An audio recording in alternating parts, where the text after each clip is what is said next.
Swimming সম্পর্কে ভারতবর্ষে খুব একটা প্রচলন নেই, সেই কারণে এর জিনিসটা কি সেটা নিয়েও অনেক কোশ্চেন থাকে। তো সুইমিংয়ের দুটো পার্ট রয়েছে, একটা সফট সুইমিং, আপনারা যেটা টিভিতে আল্ট্রা ম্যারাথন স্পোর্টস যেটা আমি করি, চ্যানেল ক্রসিং। এই ওপেন ওয়াটার সুইমিংয়ের অ্যাডভেঞ্চার পার্টের অনেক ব্যাপার আছে, অনেক কিছু মেনটেন করতে হয়। যদিও আমি 2005 সালে 7 বছর বয়সে সাঁতার কাটা শেখা শুরু করি কালনার সুইমিং পুলে, এবং 7 বছর বয়সেই আমি 10 কিলোমিটার গঙ্গাবক্ষে সুইমিং কমপ্লিট করেছিলাম, যেটার জন্য আমাকে আর পেছনে ফিরে তাকাতে হয়নি। তারপর সুইমিংটাই আমার সব হয়। আমি প্রথম শুরু করি শর্ট সুইমিং দিয়ে। আমার মেন ইভেন্ট ছিল 50 metre breaststroke, 200 metre freestyle, extreme short event করতাম।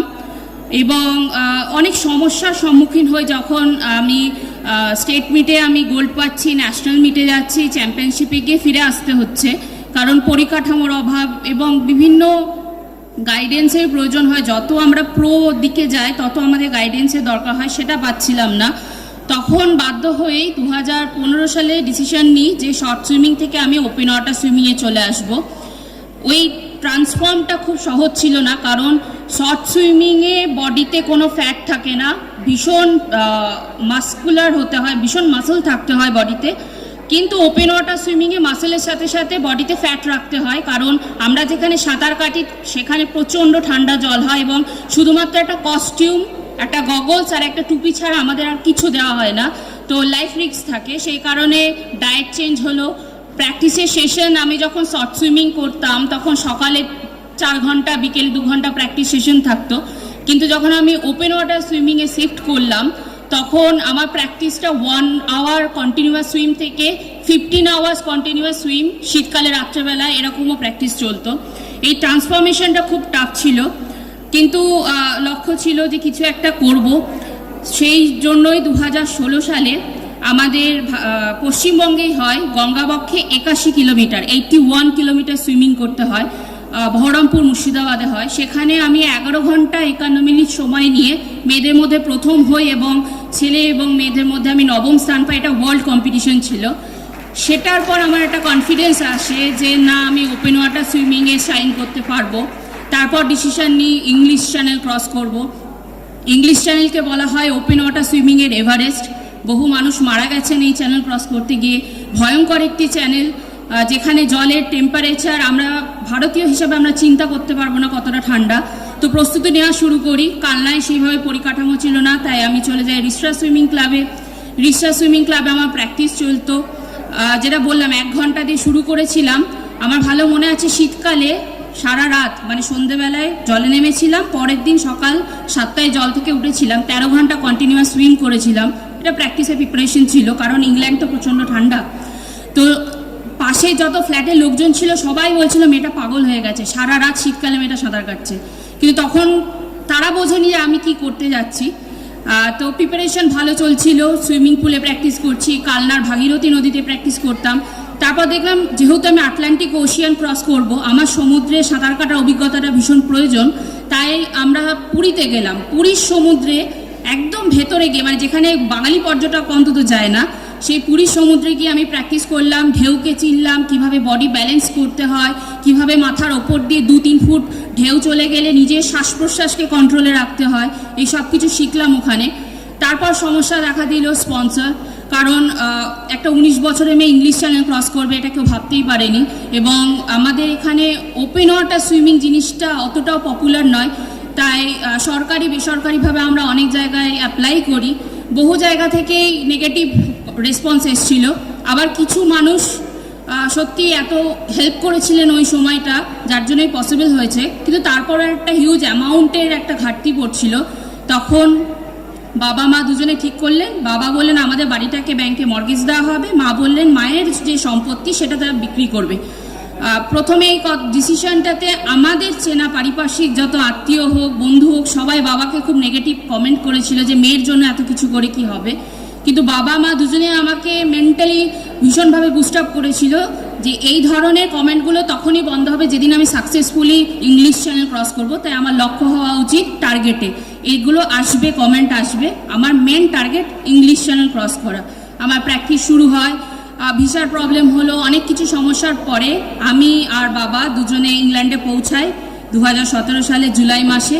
প্রথম দিন জলে নেমে পাগল হয়ে যাওয়ার মতো অবস্থা, কারণ আমি যখন ইন্ডিয়াতে ছিলাম তখন টেম্পারেচার 38 ডিগ্রি, আর আমি যখন ডোহারে ইংল্যান্ডের ওই আটলান্টিক ওশিয়ানে জলে প্র্যাকটিস করার জন্য নামছি তখন জলের টেম্পারেচার 12 ডিগ্রি সেলসিয়াস, এতটা ডিফারেন্স। তো আমার হাতে 10 দিন সময় ছিল, 10 দিন যথেষ্ট প্র্যাকটিস করলাম। তারপরে যেহেতু ওখানে ওয়েদারের মানে সমুদ্রকে কোনোদিন বোঝা যায় না, মানে আমরা যতই বলি না আমরা টেকনোলজি আমরা খুব অ্যাডভান্স হয়ে গেছি, আমরা প্রেডিকশন করতে পারি, কিন্তু কোনো প্রেডিকশন অন্তত সমুদ্রের জন্য হয় না। তো আমার যেটা ডেট ছিল, আমাদের স্লট দেওয়া হয়, সেই স্লটটা ওভার হয়ে গেল। আমার পাইলট বললো, সায়নী বা তুমি ইন্ডিয়াতে ফিরে যাও, তোমার সুইম পসিবল নয়। মানে এত যুদ্ধ করে এসে যখন শুনতে হলো যে ফিরে যাও, তখন মানে আর কিছু মাথায় ছিল না। তখন আমি এতটাই ডেসপারেট হয়ে গেছিলাম, কারণ ওরা কজ দেখাচ্ছিল যেহেতু আমরা গরমে থাকি, গরমের দেশে থাকি, তাই ওখানে তখন টেম্পারেচার 10 ডিগ্রি সেলসিয়াসের নিচে চলছে।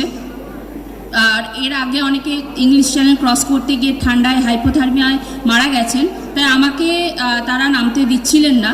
কিন্তু আমি ওনাদের রিকোয়েস্ট করি এবং আমি বারবার রিকোয়েস্ট করছিলাম যে please give me a chance, I will prove to you that Indians can do anything.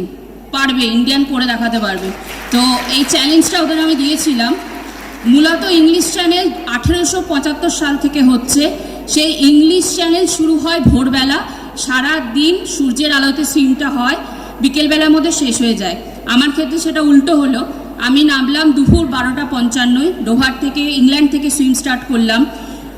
প্রচুর জাহাজ যাচ্ছে আশেপাশে, অত বড় জাহাজ জীবনে কোনো দিন দেখিনি, প্রচুর ঢেউ, তার মধ্যে পাশে লাইফ বোট আমাকে নেভিগেট করছে। এবং প্রায় 2-3 ঘন্টা পর হঠাৎ করে সারা গা জ্বলতে আরম্ভ করলো।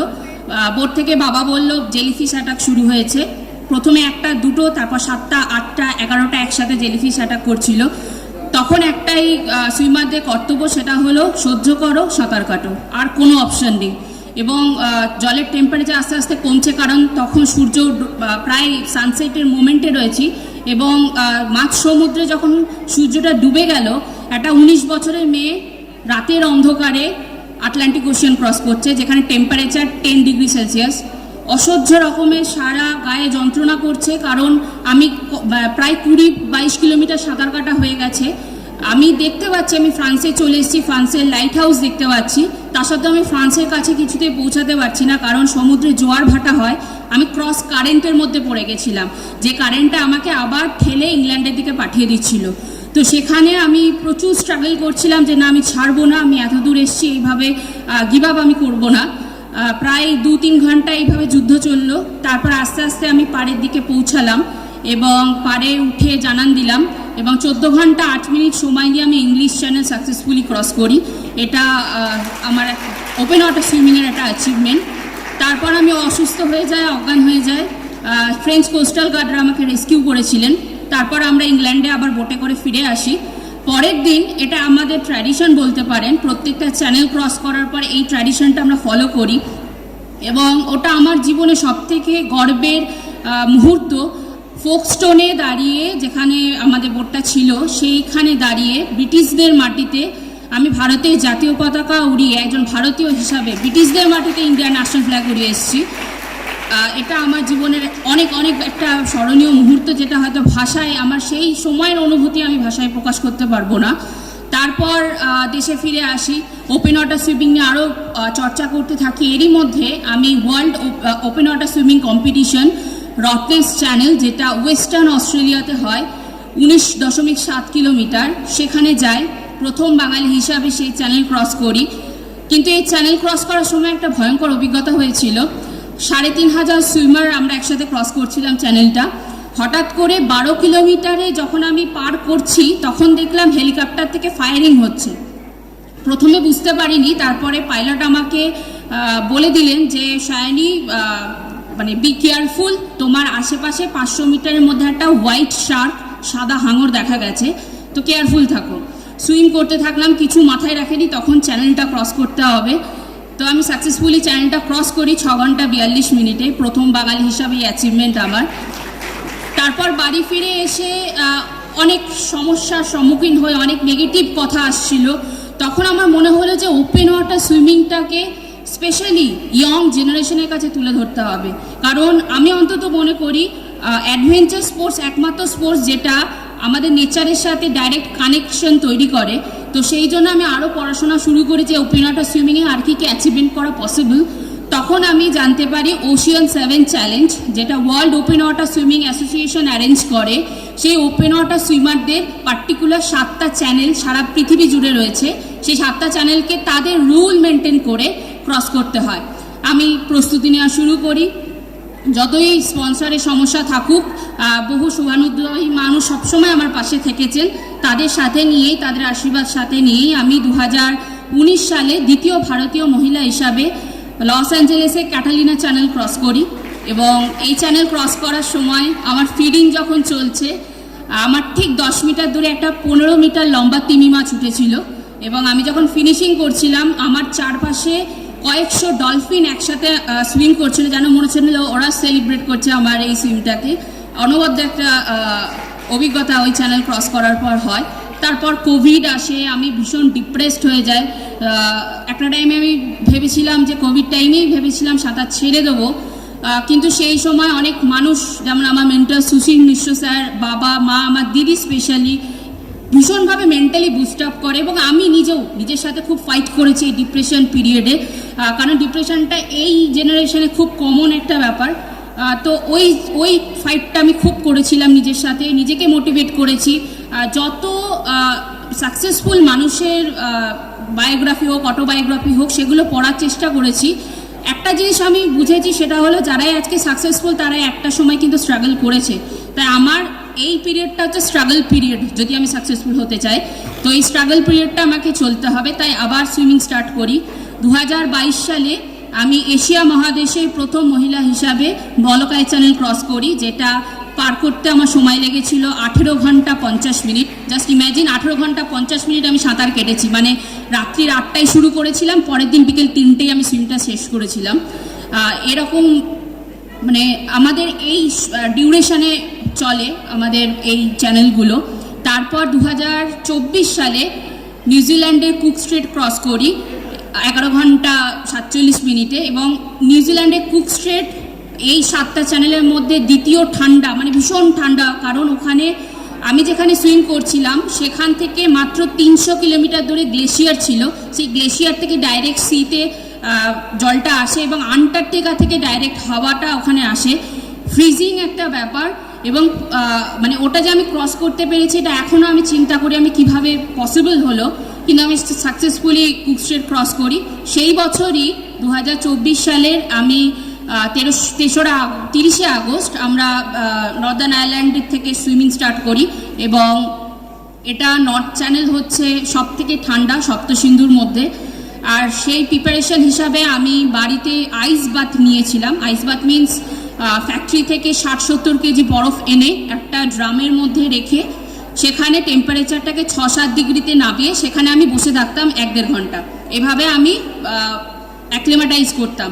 তো সেই নর্থ চ্যানেল ক্রস করি এবং প্রথম ভারতীয় মহিলা হিসাবে এই চ্যানেলটা ক্রস করার আমার সুযোগ হয়। আর এরপরে আরও 2টো চ্যানেল রয়েছে, the strait of Gibraltar, Europe থেকে আফ্রিকা সাঁতার কেটে যেতে হবে, এবং দ্য স্ট্রেট অফ সুগারু, যেটা হোংসু থেকে হোক্কাইডো জাপানের মাঝে একটি চ্যানেল। এই 2টি চ্যানেল যদি আমি সাকসেসফুলি ক্রস করতে পারি, তাহলে ভারত নয়, এশিয়ার প্রথম মহিলা সাঁতারু হিসাবে সপ্তসিন্ধু পার করার খেতাব পাবো। তো আপনারা সকলে আশীর্বাদ করবেন যেন এই সপ্তসিন্ধু পার করার যে লড়াই আমি চালাচ্ছি সেটা চালিয়ে যেতে পারি, এবং প্রত্যেকবার বিদেশের মাটিতে ভারতবর্ষের জাতীয় পতাকা গর্বের সাথে উড়ে আসতে পারি।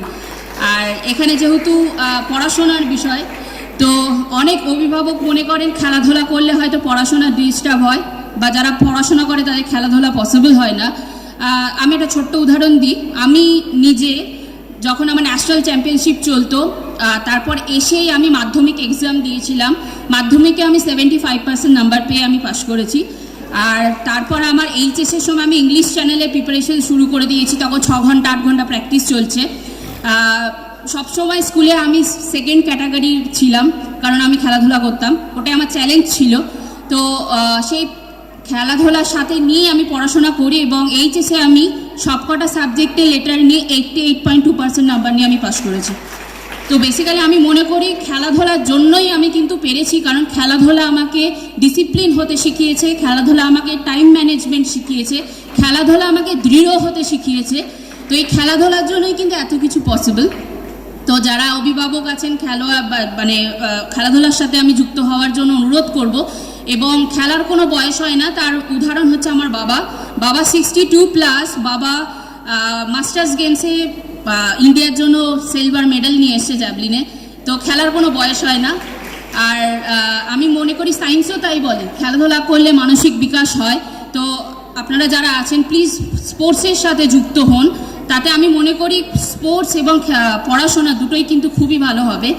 আর একটা কথা অনেকে জিজ্ঞাসা করেন, সায়নী তোমার কি ভয় করে না যখন হাঙর আসে, যখন জেলিফিশ কামড় আসে? এটা আমার নিজের ব্যক্তিগত মতামত। ভয় আমি পাই, সত্যি পাই, আমার হাঁটু দুটো কাঁপে যখন আমি জলে ঠিক ঝাঁপ দেব। কিন্তু আমি মনে করি সাকসেসফুল তখনই হওয়া যায় যখন ওই ভয়টাকে জয় করা যায়। আমার প্রচেষ্টা সবসময় থাকে ওই ভয়টাকে জয় করার। আর আশা করব আজকে আমার এই জার্নি এখানে যারা ইয়ং জেনারেশন রয়েছে তাদেরকে কিছুটা হলেও ইন্সপায়ার করবে, এটাই আমার বিশ্বাস। আশা রাখবো যেহেতু আমরা ভারতীয়, ভারতবর্ষে থাকি, এটা আমাদের দায়, এটা আমাদের দায়িত্ব যে ভারতবর্ষের মুখ উজ্জ্বল করা। সেটা যে ক্ষেত্রে পারবে সে সেটাই করবে। তাই সবাইকে বেস্ট উইশেস রইল এবং অনেক অনেক ধন্যবাদ আজকে আমাকে এই মঞ্চে এতগুলো কথা বলার জন্য। ধন্যবাদ।